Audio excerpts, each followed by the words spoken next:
नमस्ते दोस्तों। I hope आप सबकी पेपर की जो तैयारी है बहुत अच्छी चल रही होगी और बहुत सारे आई गेस थियोरेटिकल लेक्चर्स भी आप सुन रहे होंगे, समझ रहे होंगे। लेकिन वही है कि वो लेक्चर्स तब तक कामयाब नहीं होते जब तक आप सही से अभ्यास नहीं करते, क्योंकि अभ्यास से ही हमें पता चलता है कि जो भी चीज़ें हमने पढ़ी हैं, समझी हैं, वो कितने अच्छे से एक्चुअली में समझ में आई हैं। क्योंकि जब तक हम क्वेश्चंस नहीं करेंगे तब तक वो थियोरेटिकल नॉलेज जो है उसकी हम समझ नहीं पाते हैं कि हमें कितना समझ में आया है बेसिकली।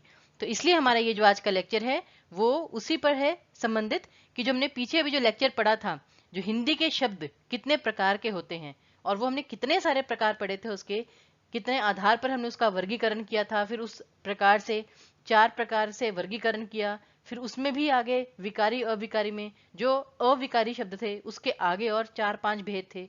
तो इसलिए हमने ये जो टॉपिक है बहुत लंबा टॉपिक था जो हमने बहुत अच्छे से पढ़ा। लेकिन अब उससे संबंधित आज हम प्रश्न करेंगे, क्योंकि प्रश्न ही बताएंगे कि आपने फाइनली उस टॉपिक को कितने अच्छे से समझा है।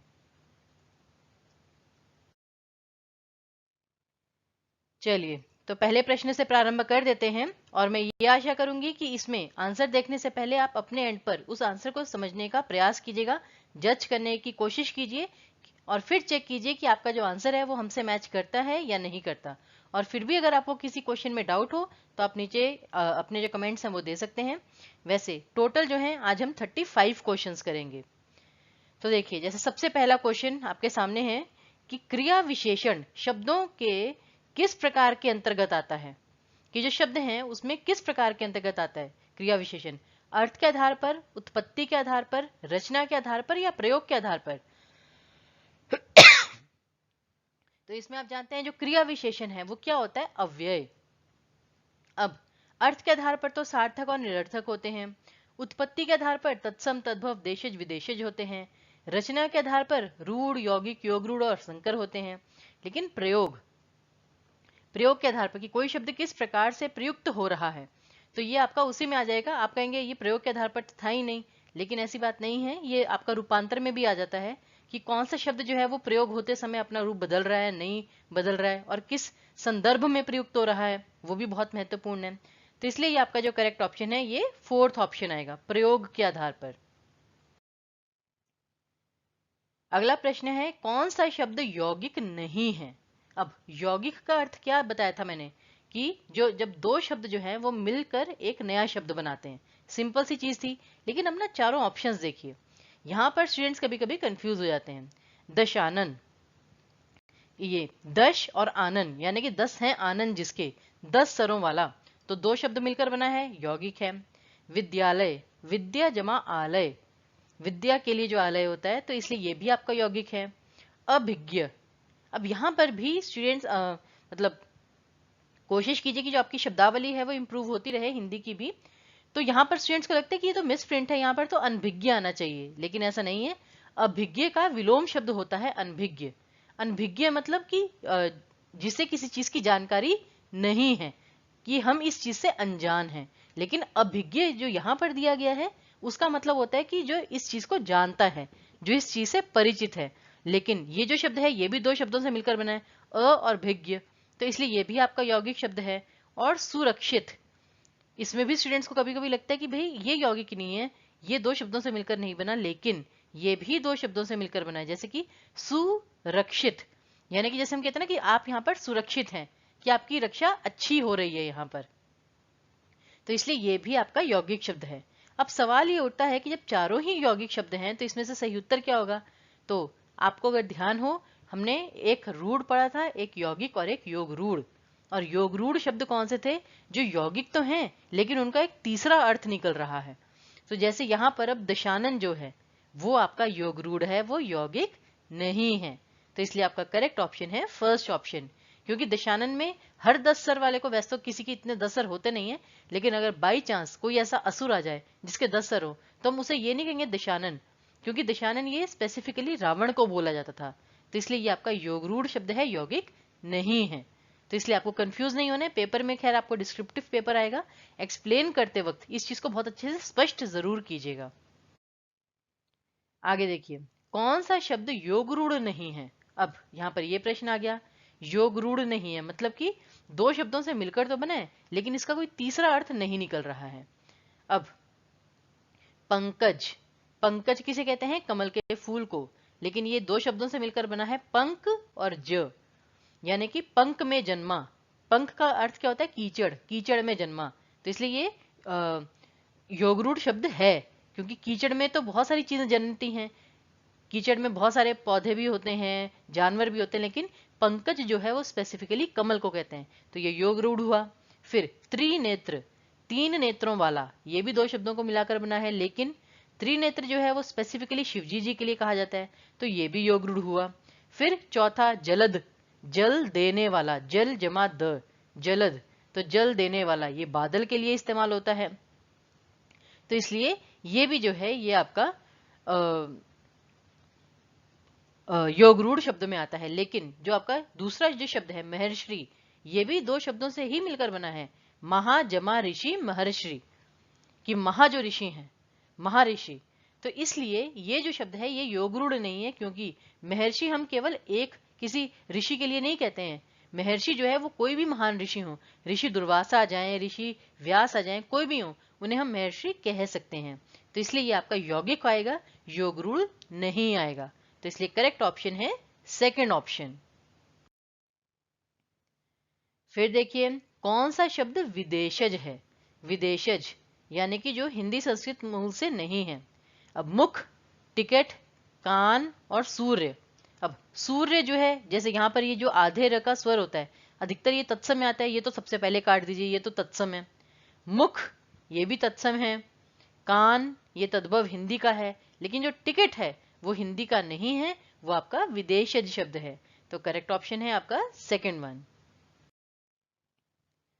अब कौन सा शब्द देशज नहीं है? देशज, तो ये आपको देखना है कि जैसे है पात्र, लोटा, पगड़ी और घपला। कहते ना यार ये तो तुमने घपला कर दिया, या लोटा लेकर आओ या पगड़ी पहन लो।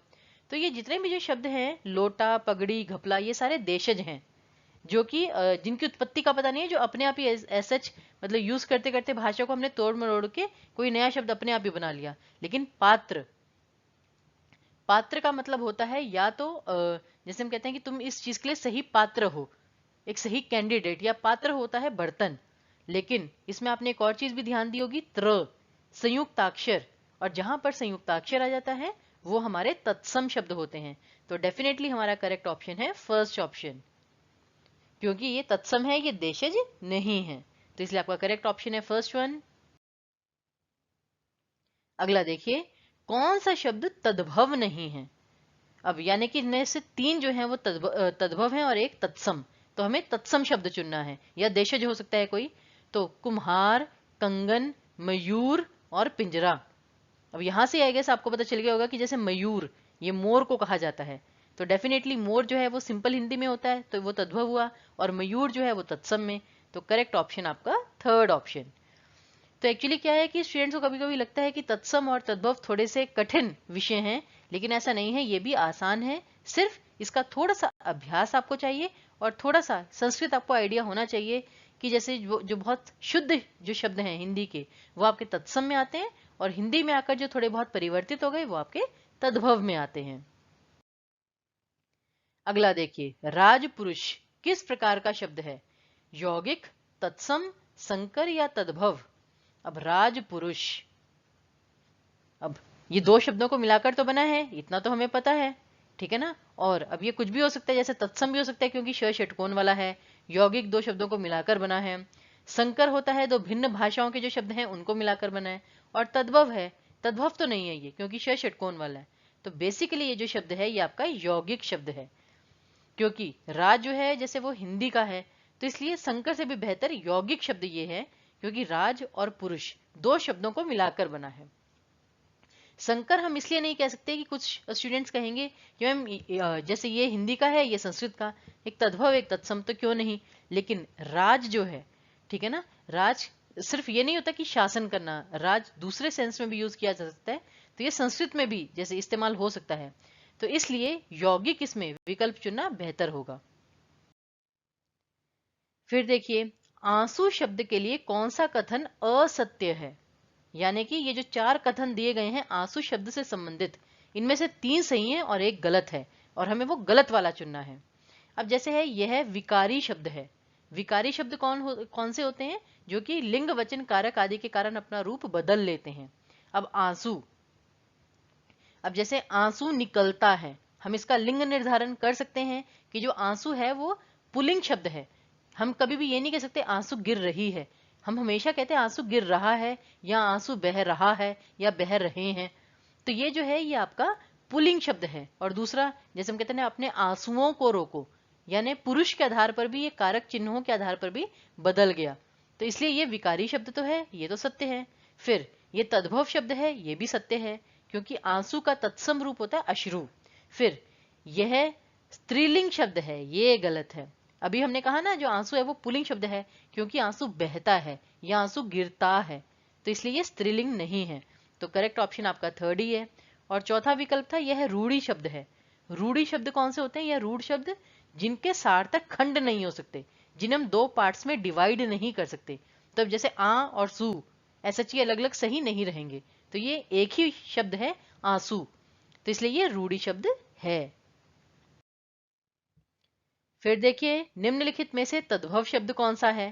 पूंजी, नयन, मूर्ख या शकुन। तो इसमें से जैसे नयन, ये आपका तत्सम है, क्योंकि नयन नैना को कहते हैं, नैना आपकी आंखें। मूर्ख, ये भी जो है ये आपका तत्सम शब्द ही है, लेकिन जो पूंजी है ये आपका तद्भव शब्द है। क्योंकि जो पूंजी है ये हम संपत्ति को कहते हैं, और जो संपत्ति है वो फिर भी आपका जो है तत्सम हो सकता है, लेकिन पूंजी जो है वो आपका हिंदी मूल का ही शब्द है। तो इसलिए जो करेक्ट ऑप्शन है वो आपका फर्स्ट ऑप्शन आएगा। अगला देखिए, जामुन, जो हम खाते हैं फल, जामुन का तत्सम रूप क्या है? ये बहुत अच्छा है, यामुन, यामुन, जम्बू या जम्बुण। तो जामुन का जो तत्सम रूप है वो जम्बू है। याद रखिए, कभी कभी स्टूडेंट्स को लगता है जामुन का या तो यामुन आएगा या जम्बुण आएगा, जम्बुण आ सकता है भाई, ण है इसमें, ऐसा कुछ नहीं। जामुन का तत्सम रूप है जम्बू। तो ये आपको इस तरह प्रैक्टिस करते करते कई सारे शब्दों के अर्थ पता चल जाएंगे। अगला देखिए, थाली का तत्सम रूप क्या है? थाली, जिस थाली में हम भोजन करते हैं, थाली का तत्सम रूप है स्थाली। देखिए, एक और नया शब्द आपको पता चला, थाली का तत्सम रूप स्थाली, इसे याद रखिएगा। आगे देखिए, निम्न में से कौन सा शब्द देशज है? देशज, अब जैसे है इंटर, इंटर तो अंग्रेजी का शब्द है, ये तो विदेशज हो गया।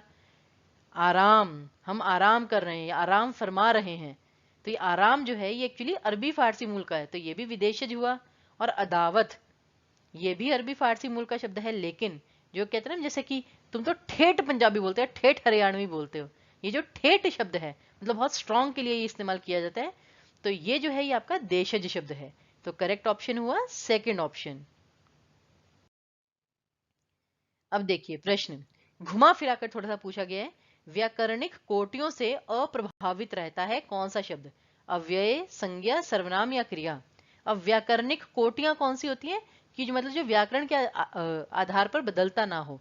व्याकरण के आधार जैसे कि लिंग के आधार पर, वचन के आधार पर, पुरुष के आधार पर, कारक के आधार पर, वो होती हैं व्याकरणिक कोटियां, और उनसे अप्रभावित रहना मतलब उसका उन पर कोई असर नहीं पड़ता, तो इसलिए वो तो अव्ययी शब्द ही होते हैं, क्योंकि संज्ञा, सर्वनाम, क्रिया शब्द तो बदल जाते हैं लिंग के आधार पर, वचन के आधार पर, लेकिन अव्यय हमेशा अप्रभावित रहते हैं, हमेशा अपरिवर्तित रहते हैं। तो इसलिए करेक्ट ऑप्शन है फर्स्ट ऑप्शन।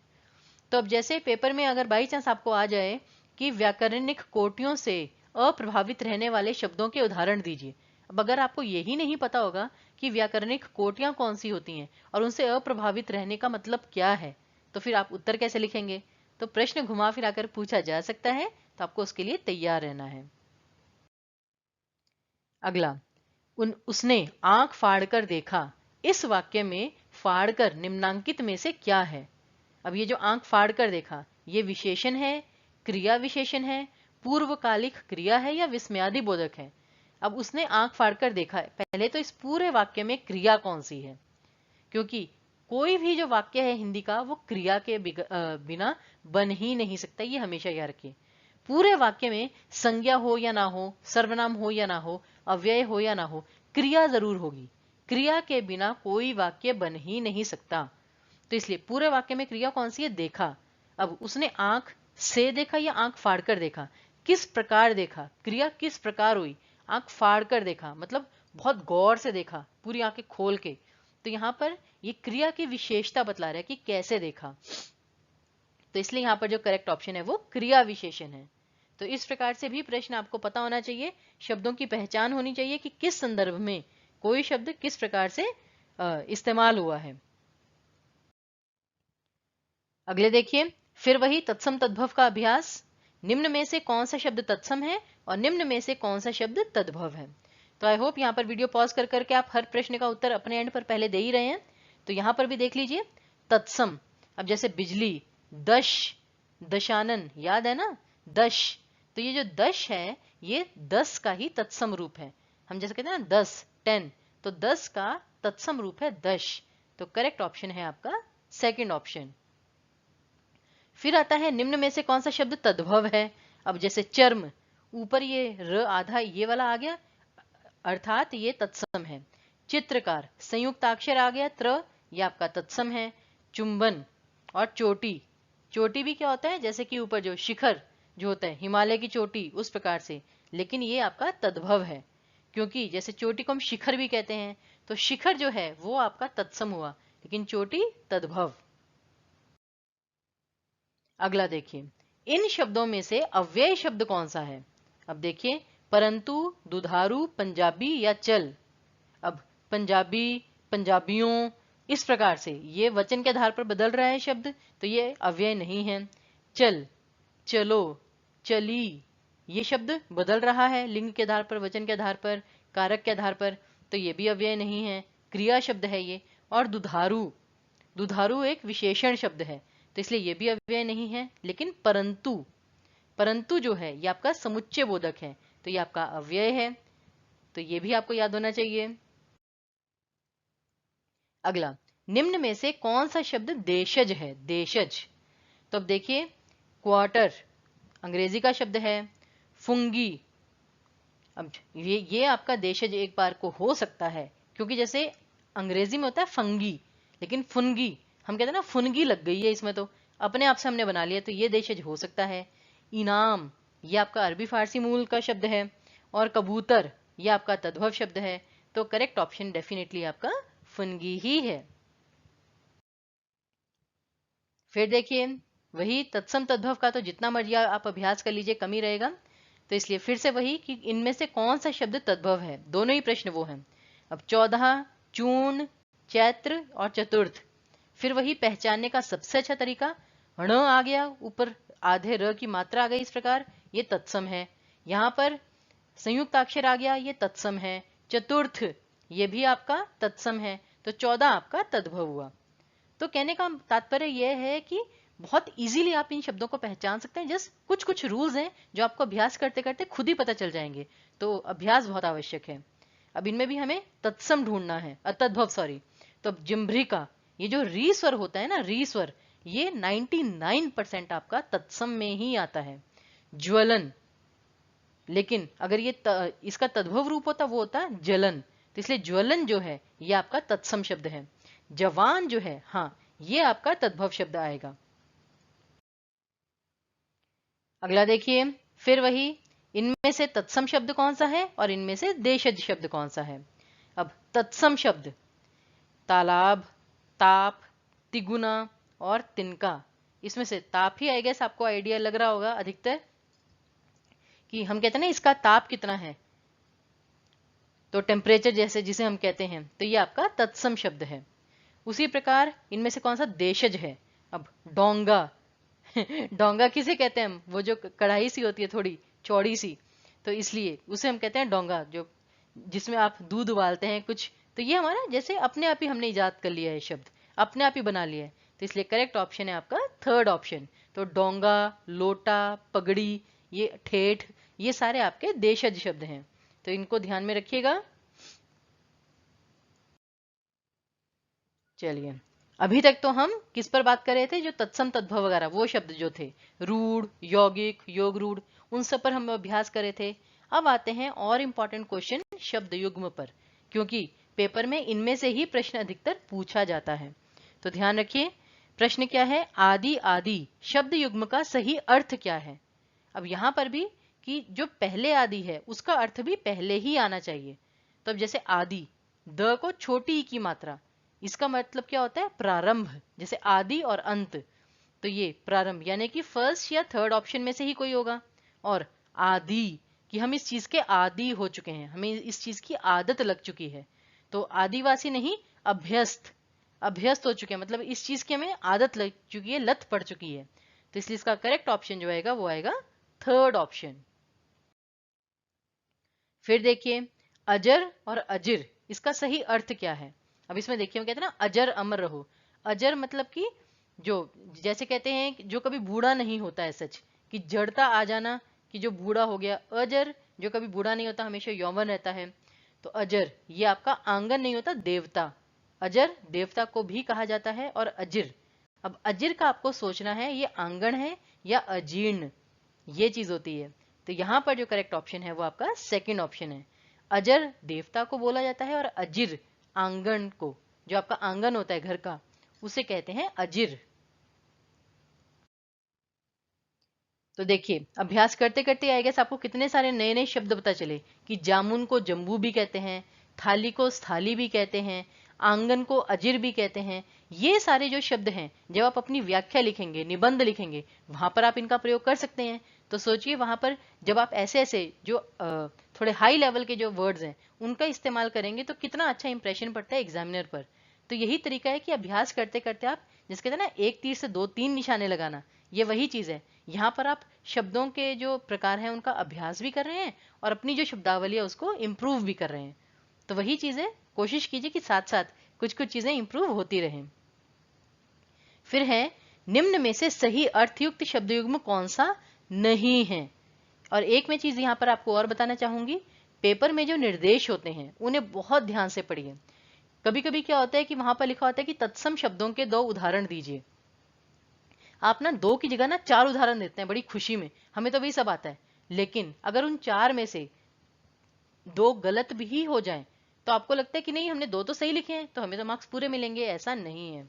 अगर आपके 4 में से 2 गलत हो गए, दैट मीन्स टीचर ये समझ जाएगा कि आपको नॉलेज इतनी ज्यादा नहीं है, तो आपका बिना मतलब के ही 1 मार्क्स कट जाएगा।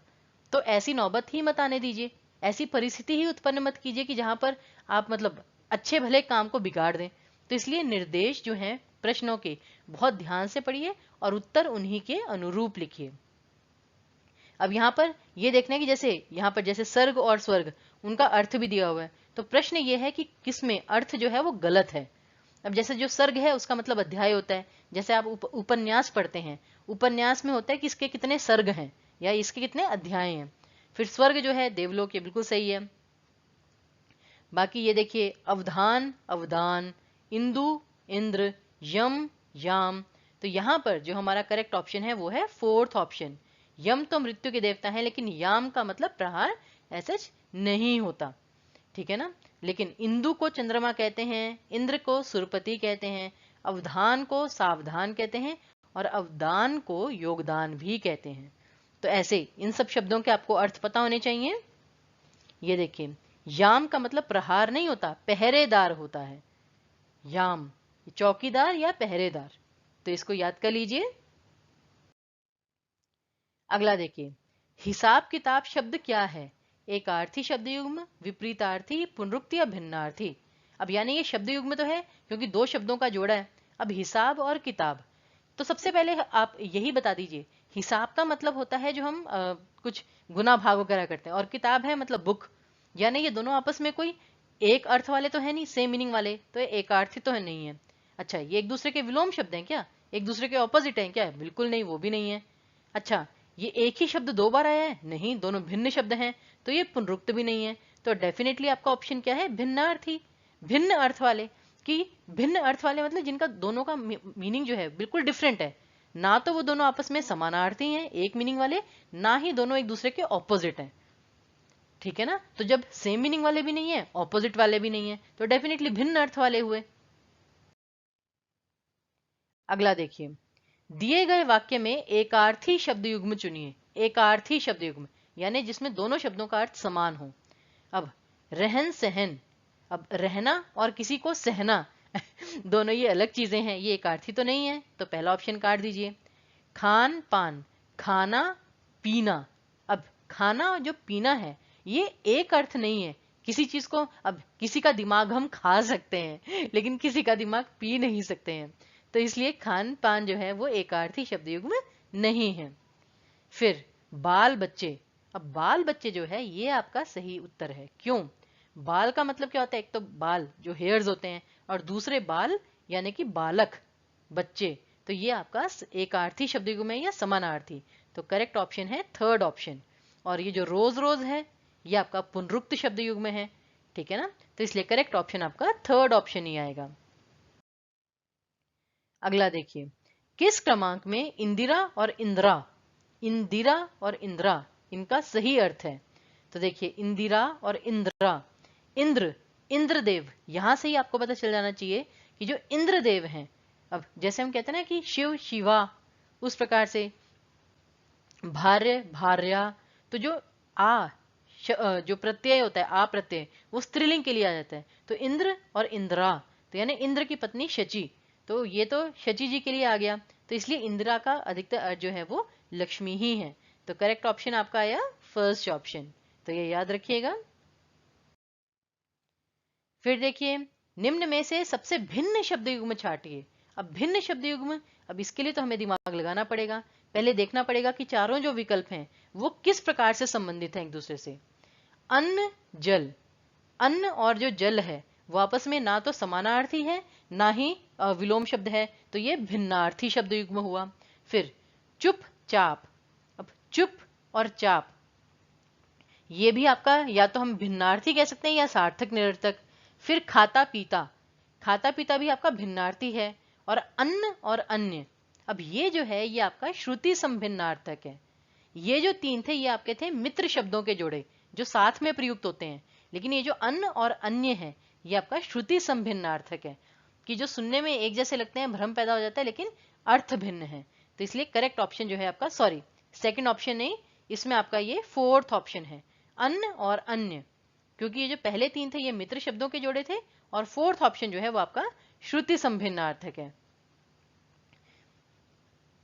तो इसलिए इस चीज को आप अच्छे से ध्यान में रखिएगा। तो करेक्ट ऑप्शन यहां पर सेकंड ऑप्शन नहीं है, इस चीज को ध्यान में रखिए, फोर्थ ऑप्शन है आपका करेक्ट ऑप्शन। अगला देखिए, कटिबद्ध और कटिबंध, आपको याद होगा कटिबंध हमने वैसे भी पढ़े हुए हिंदी में, सोशल स्टडीज में बहुत पढ़े हुए। तब यहाँ पर इसका जो सही अर्थ है वो क्या है? तो कटिबद्ध, कटी ये कमर के लिए जैसे होता है कि हम बहुत बिल्कुल तैयार हैं उस प्रकार से, और बद्ध बिल्कुल बंधे हुए हैं, तो ये होता है कटिबद्ध बिल्कुल तैयार हैं। और कटिबंध ये कमर बंद के लिए आता है। तो इसलिए इसका जो सही उत्तर है वो आपका फर्स्ट ऑप्शन है। देखिए बहुत मिलते जुलते से शब्द थे लेकिन अर्थ कितना भिन्न हो जाता है। फिर है अभिराम और अविराम। अब देखिए अविराम, विराम लगा देना मतलब रुक जाना, और अविराम मतलब बिना रुके, निरंतर, लगातार। तो वहीं से आपने देखा, ये देखिए निरंतर और निरंतर ये एक ही में है, तो इसलिए अभिराम ये फिर सुंदर के लिए ही आएगा डेफिनेटली। तो इसलिए करेक्ट ऑप्शन है आपका सी ऑप्शन, थर्ड ऑप्शन। हालांकि पेपर में आपको डिस्क्रिप्टिव में ऑप्शंस तो नहीं आएंगे, लेकिन फिर भी यहाँ से जस्ट एक छांटने का तरीका आपको बता रहे हैं, और ये बता रहे हैं कि जिससे आपकी जो शब्दावली है वो बढ़ती जाए। जैसे अभी पीछे हमने कटिबद्ध और कटिबंध देखा था। कटिबद्ध क्या था कि तैयार हैं हम बिल्कुल, जैसे हम कहते हैं ना कमर कस लो अपनी, वो होता है कटिबद्ध। और कटिबंध यानी कमरबंद जो होता है। फिर अभिराम सुंदर के लिए, और अविराम निरंतर। अगला आभरण और आमरण। आमरण क्या हुआ? मरने तक, मृत्यु पर्यंत, कि जब तक हम मर ना जाएं तब तक, तो इसलिए ये देखिए मरण पर्यंत। और आभरण, आभरण का अर्थ क्या होता है? आभूषण यानी कि गहने। तो इसलिए इसका जो सही उत्तर है वो है आपका डी ऑप्शन। याद रखिए आमरण यानी मृत्यु पर्यंत, और आभरण मतलब आभूषण, गहने। अगला देखिए पुर और पूर, तो इनका जो सही अर्थ है वो क्या आएगा? अब ये देखिए कहने के लिए जैसे कहते हैं ना कि सूरजपुर, तो हिमाचल में आप सभी जानते होंगे सूरजपुर, ठीक है ना, नागपुर। तो ये जो पुर है ये आपने बहुत बार सुना हुआ है, दैट मीन्स ये बाढ़ के लिए तो नहीं आएगा, नगर के लिए ही आएगा। अब पूर का मतलब क्या होता है ये हमें जानना है। तो इसके लिए तो थोड़ा सा यहाँ पर देखिए कंफ्यूजन है, महल है, गांव है या बाढ़ है। तो हम बता दें, इसका जो सही अर्थ है वो है फर्स्ट ऑप्शन। पुर का मतलब होता है नगर और पूर का मतलब होता है बाढ़। तो इसको आप याद रख सकते हैं। आगे देखिए, कांता और कांतार। अब कांता, इससे आपको याद आया होगा सीरियल चंद्रकांता। तो चंद्रकांता यानी कि चंद्र के समान सुंदर स्त्री। तो इसलिए कांता जो है वो सुंदर स्त्री को ही कहते हैं, और कांतार जो है, कांतार ये जंगल के लिए प्रयुक्त होता है। तो इसलिए करेक्ट ऑप्शन है यहाँ पर आपका फर्स्ट ऑप्शन, कांता अर्थात सुंदर स्त्री और कांतार अर्थात जंगल। फिर देखिए, किस शब्द युग्म का अर्थभेद सही नहीं है। इसमें फिर वही है, यहाँ पर आपकी धीरे धीरे आप देखेंगे वोकेबलरी ही इंक्रीज हो रही है हिंदी की। अब परुष का अर्थ यहाँ पर पुरुष लिखा हुआ है और पुरुषार्थ का मतलब भाग्य लिखा हुआ है, जबकि ये तो एसएच सॉरी, यहाँ पे परुष का अर्थ पुरुषार्थ और पुरुष का अर्थ भाग्य, ये तो गलत है। फिर जैसे नियत और नियति, ये इस प्रकार से अर्थ दिए गए हैं कि इन दोनों का ये अर्थ है, इन दोनों का ये अर्थ है। अब अचल का मतलब तो पर्वत होता है और अचला मतलब पृथ्वी। उसी प्रकार नियत और नियति, नियति मतलब भाग्य होता है और नियत मतलब जो निश्चित है, फिक्स है। निर्माण का मतलब रचना होता ही है, और निर्वाण कि हमें निर्वाण मिल गया, ये मोक्ष होता ही है। लेकिन पुरुष का मतलब भाग्य नहीं होता, पुरुष मतलब जो जेंट्स होते हैं। तो इसलिए करेक्ट ऑप्शन फर्स्ट ऑप्शन है कि इसमें जो अर्थ है वो सही नहीं दिया हुआ। तो चलिए, इसी के साथ हमारा जो सेशन है वो यहीं पर समाप्त होता है। मैं आशा करती हूँ कि हमने जो 35 क्वेश्चंस किए, कम नहीं थे, 35 क्वेश्चंस बहुत हैं। इनको भी अगर आप अच्छे से इनका अभ्यास करेंगे तो आपको बहुत सारी चीजें जो हैं वो क्लियर हो जाएंगी। तो ये लेक्चर फिर हम यहीं पर समाप्त करते हैं। आपकी कोई भी क्वेरी हो उसके लिए हमारी ईमेल आईडी, फोन नंबर और वेबसाइट यहाँ पर आपके सामने है, इसे नोट कर लीजिए। फिर वहीं पर यहाँ पर CTET नहीं, जस्ट www.edutab.co.in ये वेबसाइट है। फोन नंबर 8146207241 और वेबसाइट जो ईमेल आईडी hello@edutab.co.in। चलिए, तो इसी के साथ हम अपना ये जो लेक्चर है वो यहीं पर समाप्त करते हैं, और आशा करते हैं कि आप हमारे साथ इसी प्रकार से जुड़े रहेंगे। All the very best you, all of you.